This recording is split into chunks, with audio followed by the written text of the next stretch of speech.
Appreciate you joining me today. We're going to be looking at the resurrection and when the Lord came from the tomb on the first day of the week. Our hymn today is called Awake, Awake, O Earth. Awake, awake, O earth, thy many voices raise, and let the echoing hills repeat the note of praise. Let all the isles rejoice, let seas take up the strain. Christ from the dead hath come, he lives again. He lives again, our risen Lord today. Christ from the dead hath come, he lives again. Appreciate it, Lee. Verse 2, Awake, awake, O earth, forget the hour of gloom, when in thy shuddering breast thy Maker claimed a tomb.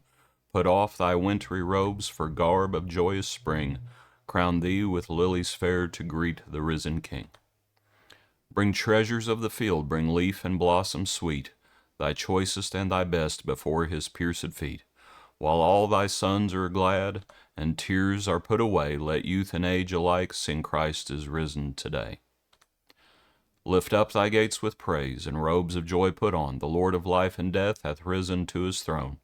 He hath gone up on high, and giveth gifts to men. He lives no more to die, he lives again. It's a pretty hymn. I like that one. Awake, awake, O earth. We're looking in John chapter 20 today, verse 1. Now the first day of the week, Mary Magdalene went to the tomb early while it was still dark, and saw that the stone had been taken away from the tomb.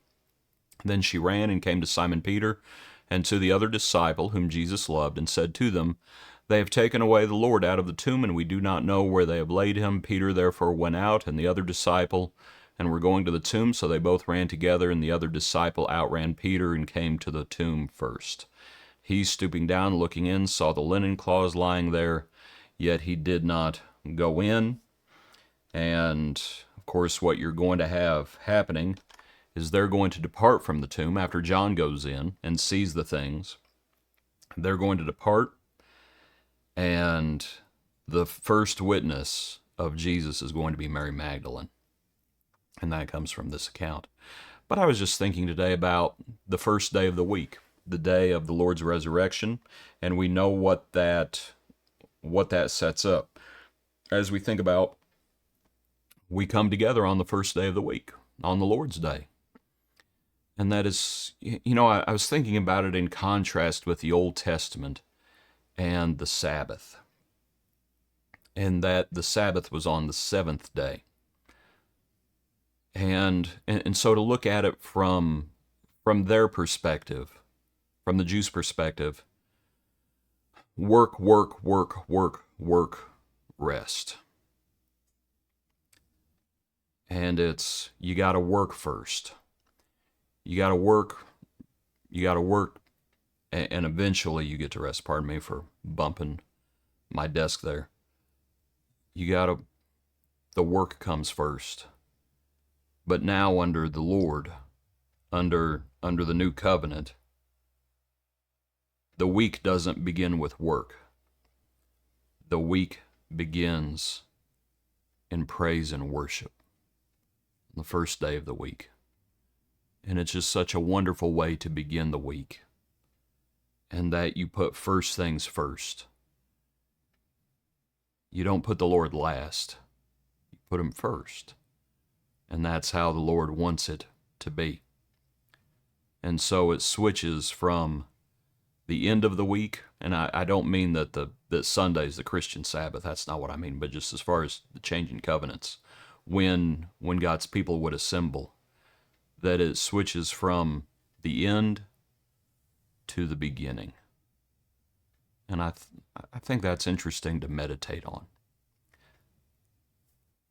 The other thing I wanted to mention, we gather on the first day of the week. We gather on the day of his resurrection, remembering, proclaiming his death until he comes. We don't gather on the day of his death. We proclaim his death on the day of his resurrection. And I think that's good to meditate on as well. It's like we could We could gather on the day of the crucifixion. But that's not when the saints assembled to break bread. They assembled on the first day of the week, the day of the resurrection. And also, they gathered every first day of the week, is what it looks like. And so you have a weekly reminder. And so I was also contrasting that with the Old Testament. And that in the Old Testament, you had the Sabbath, right? But you also had all the feasts. You had all the feast days. You know, when all the males in Israel would have to come to Jerusalem. So Passover, the Feast of Tabernacles, the Feast of First Fruit, you know, you have all those things happening. The Day of Atonement, you have all the various days. And so you have the days of the week, the Sabbath, but then you also have all the various feast days. But then you also have the Sabbath years, every 7th year. Ground is supposed to lay fallow. And then you also have the Sabbath of the Sabbath years, year of Jubilee. And so you have these things, and it's like it's so, I'm not saying it's overly complicated, but I will say, under the new covenant, things are more simple because all of those things were a foreshadowing of Jesus. And so when we think about the first day of the week, and it's just so simple. We come together on the first day of the week. Christ, our Passover, was sacrificed for us. Christ, the first fruits of the resurrection. We think about the church beginning on Pentecost. You know, all of those things are shadows. Things in the Old Testament. And anyway, I was just thinking about how wonderful it is that we are not overly burdened. And I'm not saying the Old Testament, I'm not sure I would say it was overly burdening because it was from the Lord, but it sure is different under the new covenant, isn't it? And we come together on the first day of the week. We don't have to go to a certain spot in the Middle East to gather several times a year. We don't have to make a pilgrimage several times a year, neither on this mountain nor in Jerusalem. We can worship in spirit and truth wherever we may be. We gather with the saints on the first day of the week, the day of the Lord's resurrection. Appreciate you. Hope you have a good day. Join us tomorrow for another portion of our daily praise.